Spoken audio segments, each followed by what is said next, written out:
Welcome to this video abstract of my working paper. I'm Charlie Kai from the University of Liverpool. In this paper, we study asset pricing anomalies around the world with a specific interest in understanding how market development affects the observation of anomalies. The traditional wisdom about market development and pricing anomalies can be summarized in the following three steps of reasonings. First, more efficient markets should have less anomalies. Second, developed markets are more efficient than emerging markets. Therefore, developed markets should have less anomaly than emerging markets. However, existing empirical evidence shows that anomalies appear to be at least as prevalent in developed markets as in emerging markets.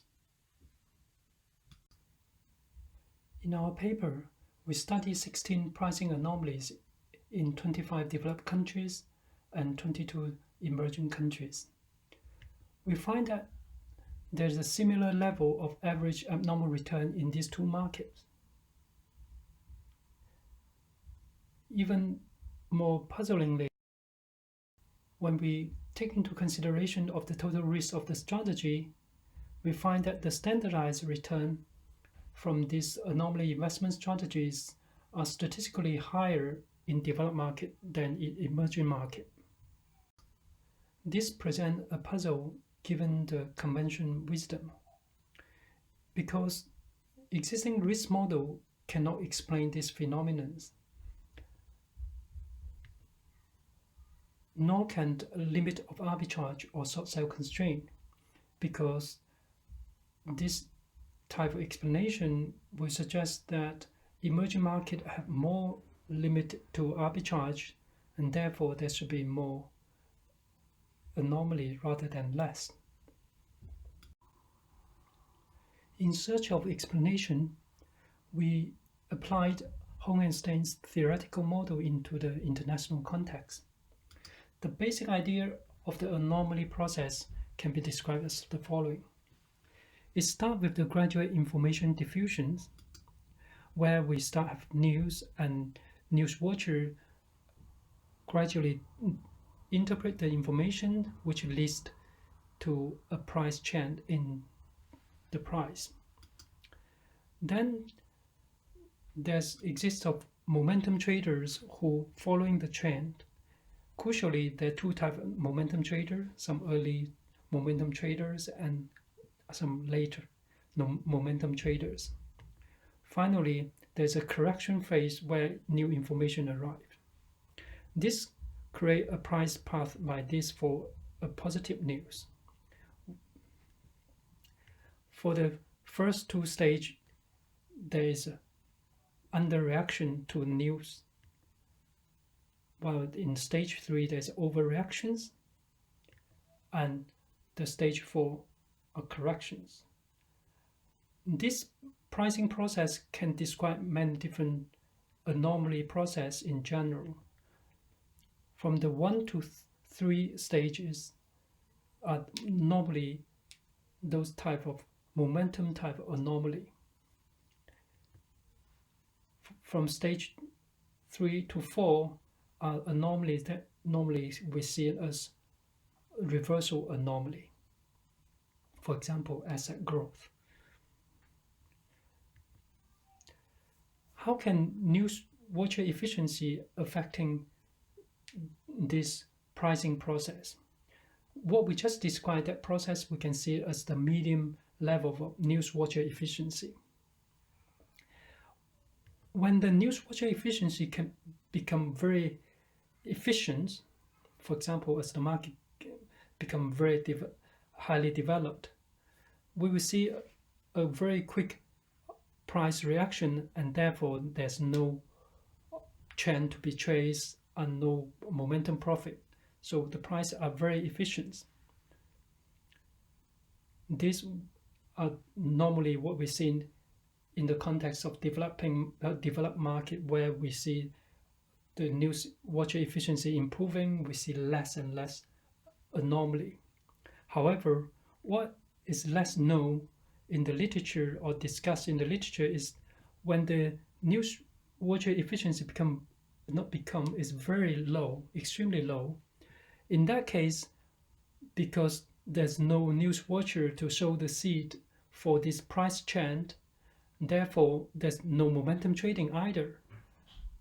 In other words, we will not observe the momentum trade, nor we will observe any corrections.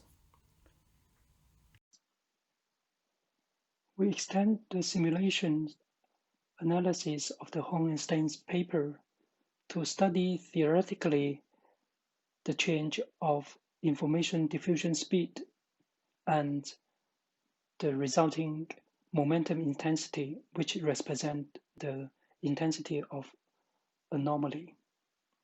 We can see that when the information diffusion speed is very low and gradually increasing, the momentum intensity is increasing.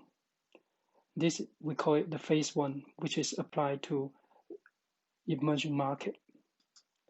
By contrast, when the information diffusion speed is at the medium level and further increase, we see the momentum intensity declined. We call this as phase two, which is more applied to developed markets.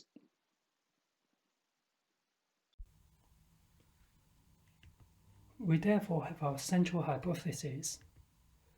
Market development, which measured by news watcher efficiency, has an invert U-shaped relationship with the observed presence of anomalies around the globe. Is to capture news watcher efficiency.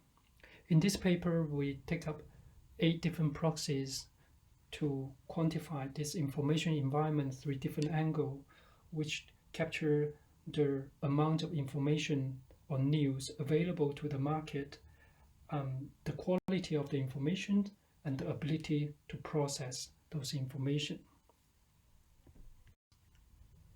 We use news watcher efficiency and its quadratic term to explain the cross-sectional difference in anomaly return.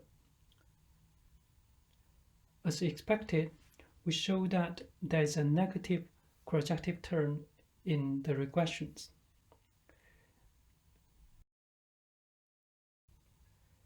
Intuitively, this nonlinear relationship can be represented in this curve post-estimation.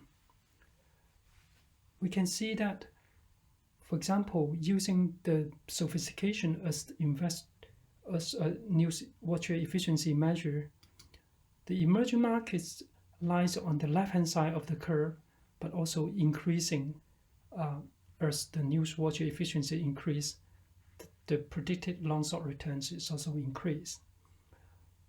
While the developed market is on the right-hand side and is at the decreasing phase of this curve.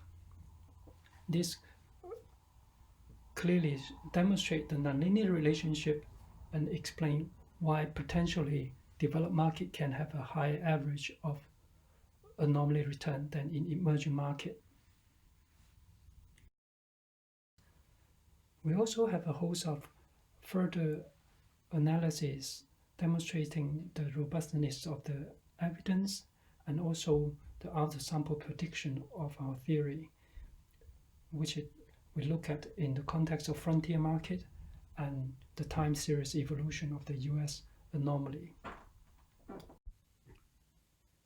This paper contributes to the literature by bringing the concept of news watcher efficiency into the international context, which help us understanding the global anomaly puzzle. While news watcher efficiency and market development is linearly correlated, news watcher efficiency and anomaly is not.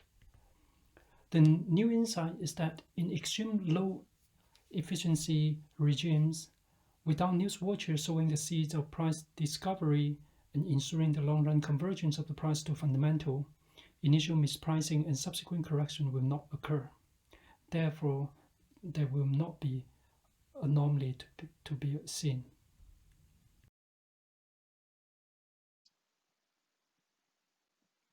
Thank you very much for watching.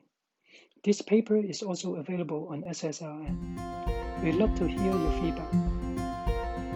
Thank you and see you next time.